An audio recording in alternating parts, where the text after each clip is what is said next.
Hostess, and this here may be tough to you. Snack cake to me, yeah, more hostess. This been overdue forever. Asked me when it was dropping, said never. Should've made you cut the feta, but I designed it Freemason Margiela. What's goody, Shellitronnn here, the most spoke, no joking. I'm back at again with a brand new video, and won't bluff. Day 7 of the Carolina Panthers 2018 training camp. These training camp days really do give us a lot of perspective on the team. Now, we don't want to put too much stock into what we see in these camps because, you know, it's just practice and not even like an in-season practice. It's pre-season practices and stuff. But we're seeing some really good work and some really good things from our team. We're also getting a really good look at some of our undrafted free agent guys and some of our lower on the depth chart players as well. Some good things, some things we can see we need to work on a little bit. And I'll get into that real quick. But I'll start from the beginning. And look, two big things that happened that we can take note of for today, for day 7, is that Rashawn Golden came back. He had a bruised thigh yesterday, so he didn't practice at all. He came back. He was working. I think he was with the ones for the first team drill, so that's cool. And then Vanderlaan also came back. You remember he left practice, I believe, with a shoulder injury, I believe it was, yesterday. And that was kind of bad because, you know, we need all the help we can get at the tight end position. Because, look, things are, we need to find out what our options are, what our weapons are going to be. Because, like I said before, in this new Norv Turner offense, Air Coryell, West Coast, whatever you want to call it, tight ends are important. Now, we have one guy that we can always depend on. We have another guy who has all the tangibles, but we got to see if he has the intangibles and if he has the hands to handle the job, because we've been seeing Ian Thomas drop a few balls here and there in training camp. Like I said, we don't want to put too much stock into what's happening here, but we can't ignore that there have been some drops from our, what I assume is going to be number 2 tight end on the team this year. Either way, we started off with inside run drills, and Jordan Rodriguez tweeted a couple of nice McCaffrey snaps, getting chippy up front too. That's really cool to see because a lot of people, I don't think that many, not too many Panthers fans, but there are a few of us out there, I won't say us, but a few Panthers fans out there who think that Christian McCaffrey's a bounce outside only, catch out the backfield kind of back, really can't handle the inside runs.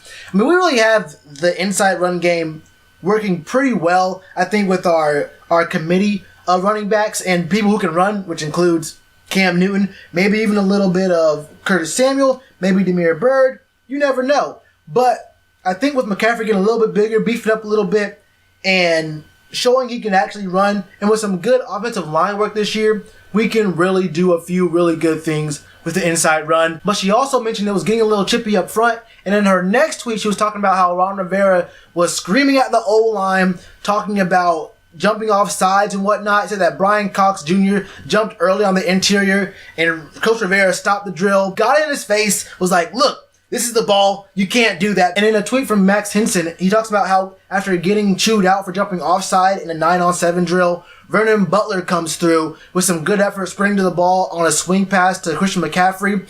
And my man, Eric Washington, was like, yo, that's the way, Vernon. So I like to see that we, on both sides of the ball, we really are looking and we're getting a lot of intensity from our coaches. Our coaches are actually, it's like, look, we're on day 7. We need to have crisp practices. We need to make sure we're on our way to being solid and secure for the preseason and in the regular season. Look, Jermaine Carter's really been impressing a lot of people, but Jermaine Carter wasn't the only linebacker impressing. Luke Kuechly said, look, Jermaine, let me show you how it's done. Now, I know you can get a little hand out in coverage. You put a little hand out there, deflect the ball, but can you do this? Let's go down to PIP real quick. Luke, what do you got? What are you going to do on this play, Luke? What do you have for me? Kind of a bad angle, but look at that. I don't know. That buffer really did happen at the right moment. But let's run that back one time. Can we?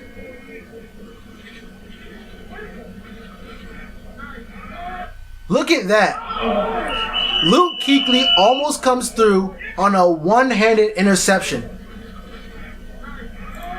Look at that. Pause. Look at this ball right here. Going to Greg Olsen. Is that up the seam? It goes up the seam a little bit. You can see someone further down right here on the sideline. Now, y'all know I would never lie to you. So believe me when I say that Luke Kuechly is the total package. He can run fast, jump high, hit hard, Now, I know he said he wants to improve his pass rushing a little bit, but honestly, Luke, if he never blitzed again, which he will have to blitz, but if he never blitzed again on a pass, I would not be upset about that. But I'm cool with you being in coverage and being a nightmare. Being a nightmare for these quarterbacks with your skills. Look, Luke, I'm going to tell you right now, it ain't going to be pretty for these boys out here. But to get a little more serious here, there was almost an injury scare at one point with DJ Moore and Captain Munderland having a little contact on an intermediate route.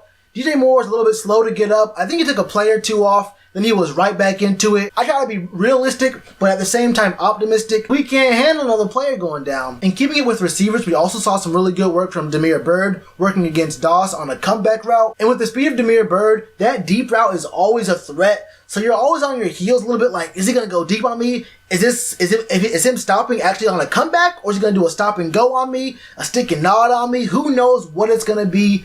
But a comeback route really could be Damiere Byrd's bread and butter, or something to really look for him, because he's not the tallest guy in the world, so always going up top isn't always going to be a good answer. But him using his speed to get a defender to move their hips, switch their hips, and then coming right back to the ball, that's a really good sharp cut. That could work really well for Damiere Byrd. We can go back down real quick. We can see this play where Curtis Samuel really shines. A pass from Cam Newton here. Let's watch this. Little zinger, throws it up top. Bow! Look at that. That man caught it up there. Was it on double coverage? Is that double coverage? Let it go. Oh no, single coverage. Someone came into the screen. It was an offensive player who came into the screen just as the ball is caught. I have no clue who that is, but he gets it. But one thing to notice here is this. There's a good thing to see here. There's also a little bad. Watch this. Do you see it? Did you get it? Did you see it? Or did you miss it? Watch it again.